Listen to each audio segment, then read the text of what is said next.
మానసిక ఒత్తిడికి లోనైనా.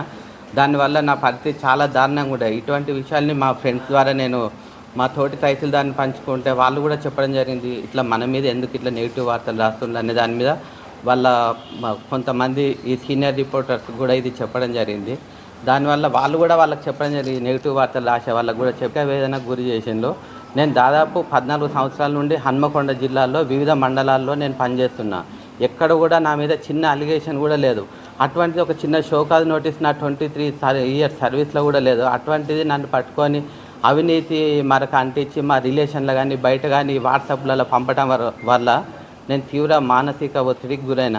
పుట్టిన సర్టిఫికేట్ నుండి డెత్ సర్టిఫికేట్కి ఇచ్చేదే రెవెన్యూ డిపార్ట్మెంట్. ఏ సర్టిఫికేట్ ఇచ్చినా అటువంటి మా డిపార్ట్మెంట్లో కొంతమంది ఉండొచ్చు. అందరినీ అదే విధంగా చిత్రీకరించి రాస్తామని వాళ్ళు ఇట్లా బ్లాక్మెయిల్ చేయడం వల్ల నేను తీవ్ర మానసిక ఒత్తిడికి గురైనాను. మమ్మల్ని దొంగలుగా చిత్రీకరించి వీఆర్ వ్యవస్థను మొత్తానికి రద్దు చేసిండు. ఇప్పుడు వచ్చిన ప్రభుత్వం మాత్రం మా మీద పాజిటివ్గా స్పందించి ఇప్పుడు జీపీఓలు కూడా నియమిస్తుండ్రు. వాళ్ళు లేకపోవటం వల్ల మాకు ఎంతో ప్రెషర్ బర్డెన్ పడుతుంది. ఇప్పుడు రెవెన్యూ సర్వీస్లో అప్లికేషన్లు ఎంక్వైరీ చేయాలన్నా కూడా మా మీదే ఎంతో ప్రెషర్ పడుతుంది. మా సోదరుడు కూడా తహసీల్దారు చాలా ప్రెషర్లనే చనిపోయాడు. శ్రీపాల్ రెడ్డి అనే తహసీల్దార్ కూడా చనిపోవడం జరిగింది.